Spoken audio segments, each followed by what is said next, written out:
வாழ்க வளமுடன். பேராசை ஆனந்தி அன்பழகன், திருவண்ணாமலை. இன்னைக்கு நம்ம சிந்தனையாக ஞான கலைஞர் பாடல்லேருந்து 1236 பாடல் நம்ம எடுத்துப்போம்.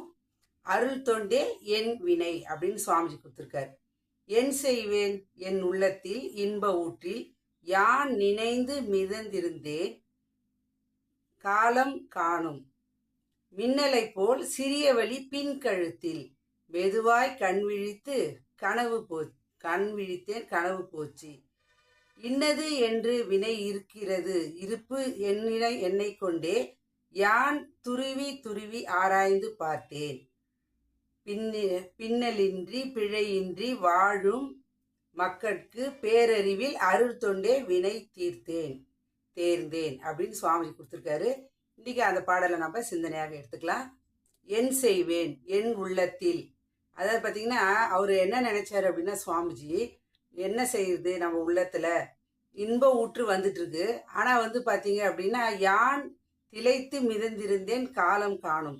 இன்ப ஊற்றுல அவரு இறை உணர்வுல இறை தன்மையில அந்த இன்ப ஊற்றுல அவர் மிதந்து கொண்டு இருக்கும்போது என்ன ஆச்சுங்க, அவரு உள்ளத்தில் இன்ப ஊற்று வந்துட்டே இருந்தது. அதுல மிதந்து திளைத்திருந்தாரு.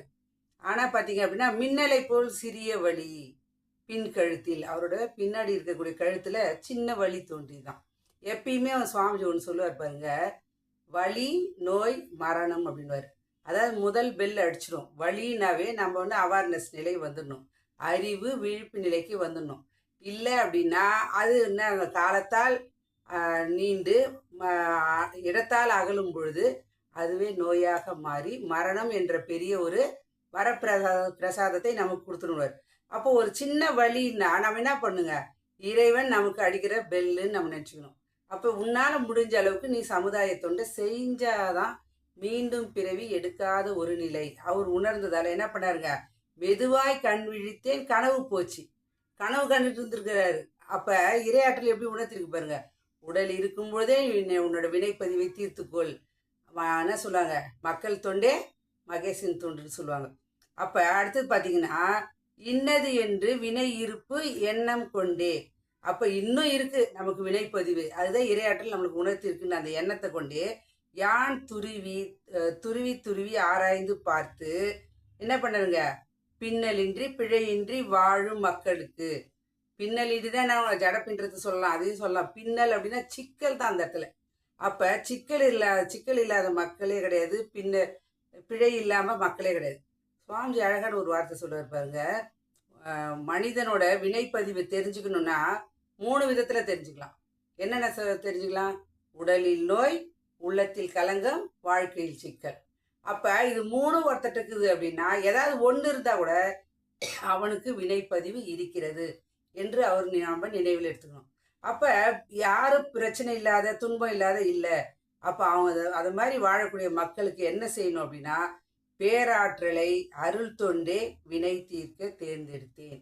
நம்மளோட வினைப்பதிவை போக்கிக்குன்னா இதை தான் முதல்ல நான் சொல்லிட்டு போன லைன்ல, மக்கள் தொண்டே மகேசன் தொண்டுனா ஒரு இறைவன் மற்றொரு இறைவனுக்கு செய்யக்கூடிய ஒரு பெரிய ஒரு வரப்பிரசாதம். இந்த மாதிரி ஒரு பதிவை நீக்குவதற்கு வினைப்பதிவு, நம்ம வினைப்பதிவை தீர்ப்பதற்காக தான் நாம் மற்றவங்களுக்கு உதவி செய்கிறோன்ற எண்ணம் வரணும். மற்றவங்களுக்கு செய்கிறோன்ற எண்ணம் நமக்கு வரவே கூடாது. என்னோட வினைப்பதிவை போக்குவதற்காக என்னோட உடலோ பொருளோ ஆவியோ செல்வாக்கோ புகழோ எந்த விதத்தில் நான் இறைவன் என்னை தவிர மற்றவர்கள் கொடுப்பேன் என்ற நிலையில் நாம் வாழ்க்கையை வாழ்ந்தோம் என்றால் இந்த ஆன்மா தூய்மை பெறும். நல்ல ஒரு இரையாற்றலோட தன்மையை நாம் தவத்தில் உணர்ந்து கொள்ளலாம். அந்த நிலையில் நாம் அருள் தொண்டே நம் வினையை தீர்க்க ஒரு மருந்து அப்படின்னு சொல்லி இந்த அற்புதமான வாய்ப்பை அளித்த இந்த ஒரு சிந்தனையை கொடுத்த இறையர்களுக்கும் குருவர்களுக்கு கண்டிப்பாக நம்ம சொல்லியே ஆகணும். ஏன் அப்படின்னா அவரால் தான் நம்ம இந்த அளவுக்கு அறிவில் உயர்ந்திருக்கிறோம், நம்மளோட வினைப்பதியும் தீர்த்து கொள்கிறோம். இதுகாலம் செய்யும் எடுத்த அனைத்து அன்பு உள்ளவர்களுக்கும் நன்றி நன்றி நன்றி. மீண்டும் ஒரு கவிதையோடு சந்திப்போம், சிந்திப்போம். வாழ்க வளமுடன்.